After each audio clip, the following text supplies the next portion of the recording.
Very nice job, Senator. Thank you very much for sharing. Impressive.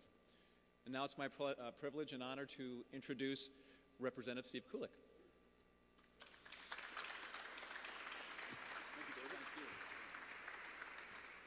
Thank you, David, very much, and good morning, everyone.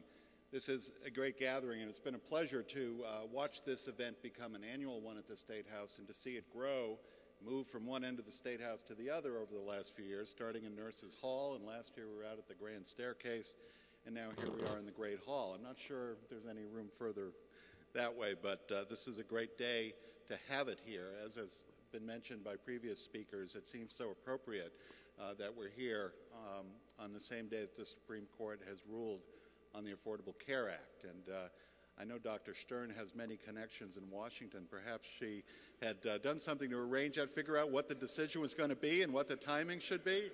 I don't know, but thank you for all the work that you do, and thank you for all the work that each of you does in this field.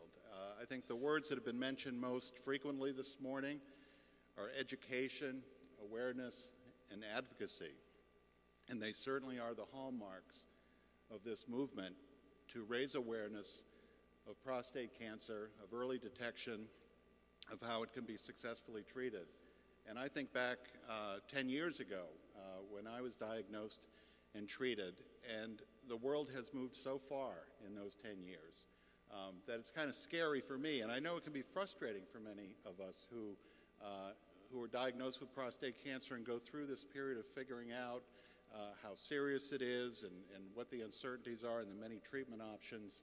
And it's very frustrating to read the news of the advancements in the field since then, in my case 10 years ago, because we wondered, did we make the right decision in our course of treatment? Should we have handled this somewhat differently? One will never know, but I'm hopeful that because of the work that the AdMeTech Foundation and others are doing, all of the great researchers here in the city of Boston and Massachusetts, that level of uncertainty and second guessing that many of us feel will be a thing of the past someday. That with certainty in early detection, with precision in the types of scientific detection and analysis that's being researched right now, that men will no longer feel that level of uncertainty, and their families won't have to go through that as well. So this work is extremely important, but just as important until we get to that day, supported by the great research that's going on. We need to continue the advocacy, the talking, those of us who have been through this, share our experiences, help others who are facing the same disease, the same diagnosis, and have them go out. It's a spreading army. You know, 10 years ago, very few men would talk about this. Now it seems like I get calls regularly from people who know me. I'm sure my colleagues are the same way, who know of my experience, and it's up to us all to share our experiences, to provide some counseling, some advice, and help people make the right decision about how to confront this illness. So I thank you all for the work that you do.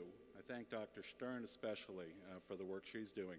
And I'd like to present you, as you received from Senator Brewer, a proclamation from the governor. I would like to present you with a resolution jointly from the House and Senate. It is many pages long, and it recognizes the AdMeTech Foundation as the host of the 4th Annual Prostate Cancer Awareness Day at the Massachusetts State House, and it's signed by well over 100 legislators, bipartisan, both the House and Senate. This we've done in the past as well. We've never had a response like we did this year. It's growing all the time, and it's due to the advocacy that all of you provide. So thank you very much. I'm pleased to present this to you. I see Senator Donnelly.